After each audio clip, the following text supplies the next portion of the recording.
पाचारण केलेलं आहे. प्रियजनांनो, आजचं जे मननाचं वचन आहे ते म्हणतं की पूर्व संकेत केल्या वाचून दोघे म्हणजे दोन तरुण किंवा मंडळीतले दोघ जर एकत्र येतील काय. तुम्हाला माहित असू द्या की आजकाल मंडळांच्या मध्ये जी तफावत झालेली आहे, वैचारिक तफावत झालेली आहे, आध्यात्मिक तफावत झालेली आहे आणि लोक एकत्र येण्यामध्ये सैतान मोठ्या प्रमाणात काम करत आहे. कारण सैतानाला पाहिजे आहे की मंडळी एकत्र नसावी, त्याच्यामध्ये फूट असावी, त्याच्यामध्ये वितुष्ट असावं आणि त्याच्यामध्ये भांडण तंटा असावा. मी सर्व जागतिक मंडळांच्या बद्दल बोलत आहे. त्या सर्व मंडळांच्या मध्ये सर्वात पहिलं टार्गेट सैतान करत आहे आणि सैतान मंडळांच्या मध्ये फूट पाडण्याचा मोठा प्रयत्न करत आहे. परंतु देवाचं वचन म्हणतं की आपण एकत्र चालल्याशिवाय आपल्याला पूर्व संकेत केल्याशिवाय म्हणजे प्लॅन केल्याशिवाय आपण एकत्र राहू शकणार नाही. सैतानाचे प्लॅन आम्हाला मोडता येणार नाहीत. पूर्व संकेत कोणता आम्ही केला पाहिजे?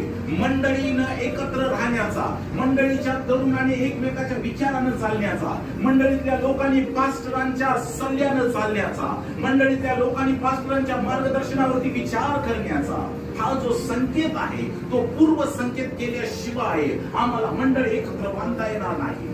तोपर्यंत आम्हाला मंडळी एकत्र चालता येणार नाही आणि जोपर्यंत आम्ही पूर्व संकेत पास्टरांच्या संगती करणार नाही तोपर्यंत युथ डिपार्टमेंट जवळ संपल्यात जमा होणार आहे. आणि म्हणून हे डिपार्टमेंट चालण्यासाठी प्रियजनांनो, मंडळीतल्या प्रत्येक व्यक्तीनं आणि त्यातल्या त्या तरुण तरुणींनी पूर्व संकेत करून एकत्र राहण्याचा प्रयत्न केला पाहिजे. प्रार्थनेसाठी वेळ काढली पाहिजे. गुडघे टेकून देवाजवळ येऊन आपल्या तरुणांच्यासाठी योजना मंडळीने केल्या पाहिजे. त्यासाठी पालकांचं मार्गदर्शन तुमच्याकडे नेहमी असलं पाहिजे. तुमच्या युथनं सदोदित इतर युथला देवाच्या वचनामध्ये आणण्याचा प्रयत्न केला पाहिजे. आम्ही मंडळींच्या मध्ये पाहतो की जेव्हा युथ या मंडळीमध्ये येतात ते देवाचे गीत गातात, देवाचा संदेश सांगतात, देवाचं वाद्य वाजवतात. But what about others? तुमच्या इतर भावांच्या बद्दल काय? तुमचे जे इतर बंधू तुमच्यापासून दूर आहेत, देवापासून दूर आहेत, ते तरुण आहेत आणि या जगामध्ये विस्कटलेले आहेत, त्यांच्याबद्दल काय? आणि म्हणून त्यांच्यासाठी तुमच्याकडे वेगळ्या अशा योजना पाहिजे. तुम्ही ज्यावेळेस चर्च मध्ये येतात त्यावेळेस तुम्हाला तरुणांना विशेषतः वाटलं पाहिजे की माझ्या बरोबरचा आज हा तरुण आणि तरुणी कुठं आहे जी माझ्या संगती चर्चला येत नाही.